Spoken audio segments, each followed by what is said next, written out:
Bismillah ar-Rahman ar-Rahim. Wa salatu wa salamu ala moulana rasulillah wa ala alihi wa sahbihi ajma'in. Bon, aujourd'hui, on va continuer avec les opérations arithmétiques avec la vidéo numéro 8. Et ça concerne le système hexadécimal. Donc, on commence par la première opération, à savoir l'opération d'addition. Et ici, je vais faire un exemple, ou bien je vais prendre un exemple sur deux systèmes, à savoir le système décimal et le système hexadécimal. Et à la fin, vous allez constater que l'opération au niveau hexadécimal s'effectue de la même façon qu'en décimal. Donc on va prendre deux exemples. Le premier exemple en décimal et le deuxième exemple en hexadécimal.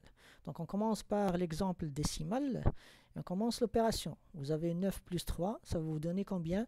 12. Donc on va faire une petite opération, 12 moins la base du système sur lequel nous sommes en train de travailler, à savoir le système décimal. Donc on va avoir 12 moins 10, ça va vous donner 2. Donc on va poser le 2 et on va voir une retenue ici. Donc même principe, on va le faire au niveau hexadécimal. Regardez, 9 plus 1, eh bien ça va vous donner combien? 19 moins la base sur laquelle, du système sur lequel nous sommes en train de travailler. Donc vous allez avoir 3. Donc on va poser le 3 et on va avoir encore une fois une retenue. Donc c'est le même principe. Seulement ce qui change bien sûr c'est la base. Donc au niveau décimal on a la base 10 et au niveau hexadécimal on a la base 16. Bien sûr la retenue vous allez l'ajouter à la deuxième opération.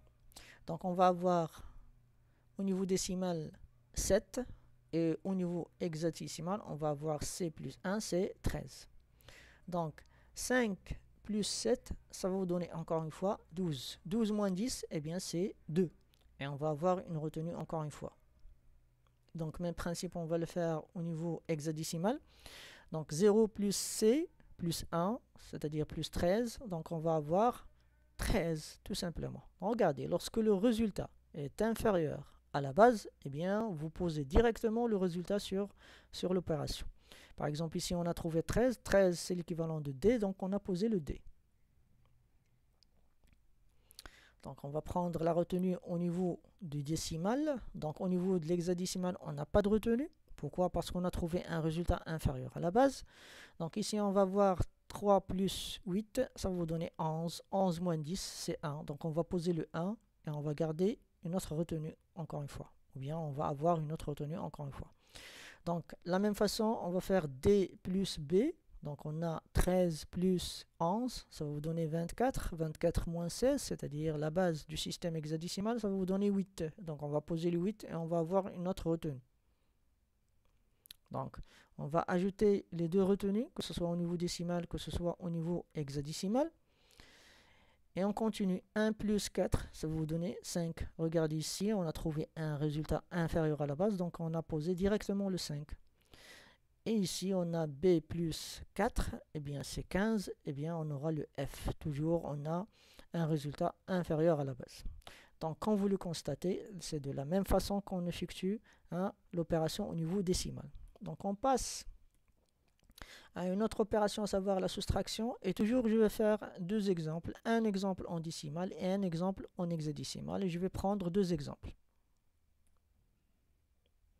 On commence par l'exemple concernant la base ou bien le système de numération décimale. Regardez, lorsque vous aurez le diminuant inférieur au diminuteur, eh bien dans ce cas-là, il faut avoir une retenue automatiquement. Mais il faut faire attention. Ici, le 1, c'est l'équivalent de 10, c'est-à-dire de la base du système sur lequel vous êtes en train de travailler. Donc j'aurai quoi? J'aurai 10 moins 6, eh bien c'est 4. Voilà. De la même façon, on va faire l'opération au niveau de l'hexadécimal.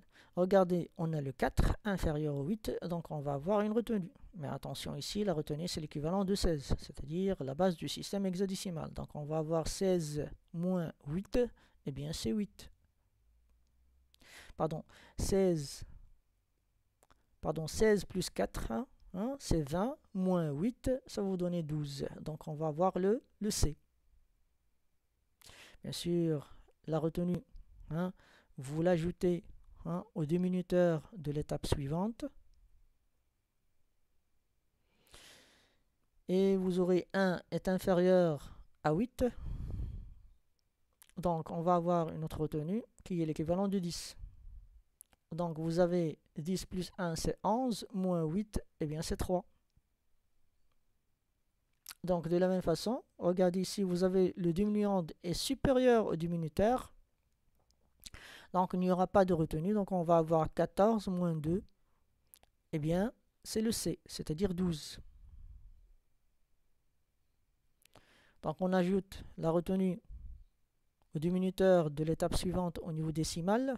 Au niveau hexadécimal, on n'a pas de retenue. Donc on a 2 est inférieur à 9. Donc automatiquement, on va avoir une retenue équivalente à 10. Donc 10 plus 2, c'est 12, moins 9, eh bien c'est 3. Donc vous avez ici 6 est inférieur à 10. 10, c'est l'équivalent du chiffre hexadécimal A. Donc on va avoir une retenue automatiquement qui est l'équivalent de 16. Donc on va avoir 16 plus 6, c'est 22, moins A. Eh bien c'est C, encore une fois, c'est 12. Donc on va placer la retenue, ou bien on va ajouter la retenue au diminuteur de l'étape suivante, que ce soit au niveau décimal, que ce soit au niveau hexadécimal. Donc vous avez 3 est supérieur à 2, c'est-à-dire le diminuant est supérieur au diminuteur, donc automatiquement il n'y aura pas de retenue. Donc on va avoir 3 moins 2, et bien c'est 1. Donc vous avez ici 11 est supérieur à 7, donc on va faire 11 moins 7, donc ça va vous donner 4. Eh bien, comme vous le constatez toujours, donc l'opération au niveau hexadécimal, elle a le même principe que l'opération en décimale. Donc on passe toujours à une autre opération, c'est-à-dire la multiplication. Donc pour la multiplication, il faut avoir un tableau de multiplication pour le système hexadécimal, comme vous voyez juste à côté. Et je vais prendre un exemple sur lequel je vais expliquer comment ça se passe l'opération.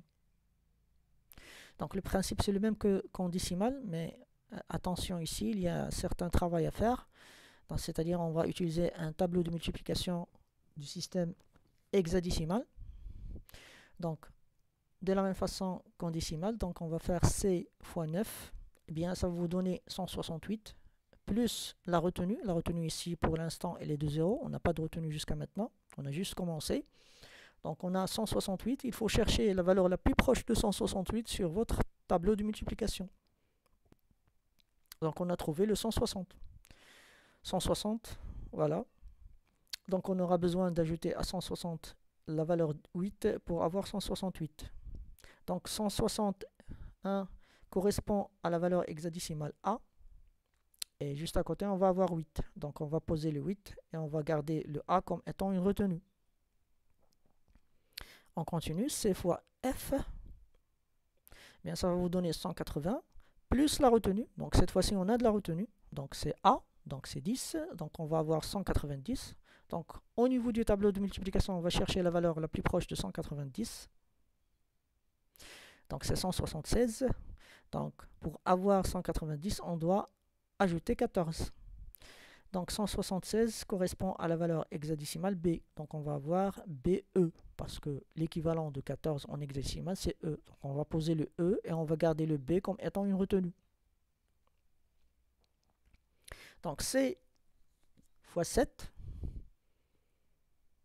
donc 84, plus la retenue qui est de 11, donc 95. On va chercher la valeur la plus proche de 95 au niveau du tableau de multiplication, et bien c'est 80. Pour avoir 95, on a besoin d'ajouter 15.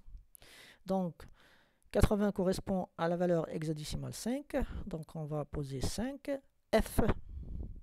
Donc on va poser le F et on va garder le 5 comme étant une retenue. Donc on continue, C fois 4, c'est 48. 48 plus la retenue, eh bien on aura 53. Donc la valeur la plus proche de 53, eh bien c'est 48. Il faut ajouter 5 pour avoir 53. Donc 48 correspond à la valeur hexadécimale 3. Donc on va avoir 3, 5. On va poser le 5 et on va garder le 3 comme étant retenu. Donc il ne reste rien à multiplier. Donc on va déborder le 3 juste à gauche. Et je vous laisse la démonstration pour l'étape suivante.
Bon, il ne reste que de faire une opération d'addition et vous trouverez bien sûr cette valeur, ou bien ce nombre, 46DE08.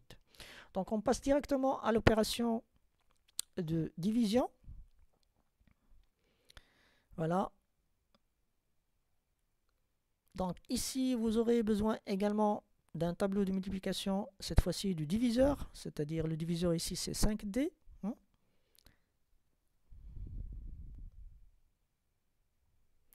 Donc le résultat il est en hexadécimal et vous aurez également le résultat en décimal.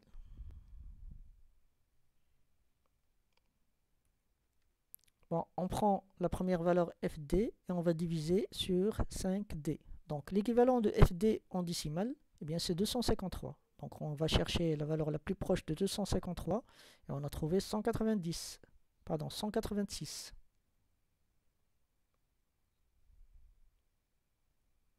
Donc 186 correspond à la valeur hexadécimale 2.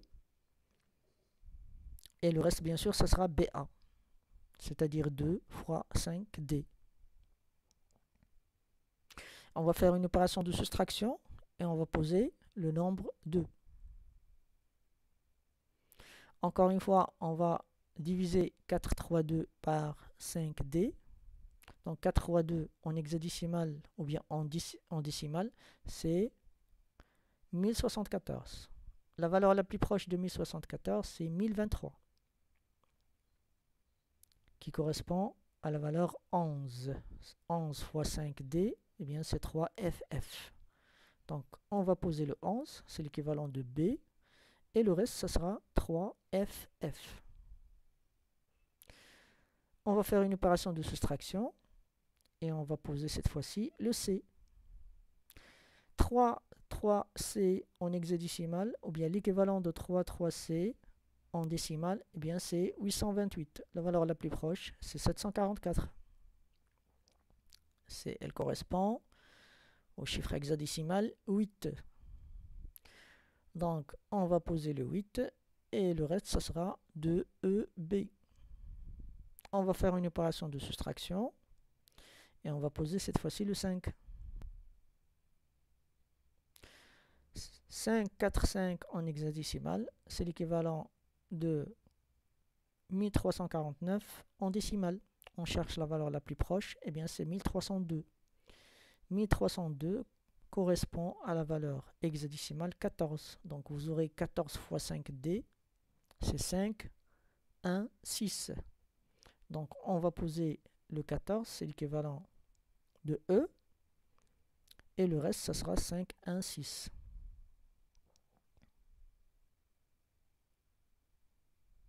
On va poser, ou bien si vous voulez, on va faire la soustraction d'abord, et on va poser le dernier chiffre hexadécimal, c'est le 6. 2F6 en hexadécimal, c'est l'équivalent de 758 en décimal. La valeur la plus proche, c'est 744. C'est l'équivalent à la valeur 8 en hexadécimal.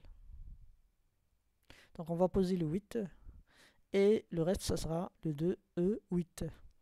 Donc on a fait une opération de division de FD2C56 sur 5D. Et on a comme quotient le 2B8E8, c'est-à-dire le résultat de l'opération. On l'appelle au niveau de l'opération de division le quotient. Et comme reste, on a le 2E8.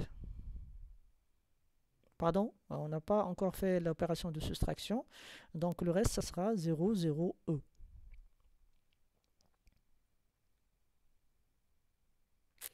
Donc merci pour votre attention. Donc aujourd'hui, on a fait l'opération ou bien les opérations arithmétiques au niveau hexadécimal. Je vous donne un rendez-vous à la vidéo prochaine, Inch'Allah. Merci pour votre attention.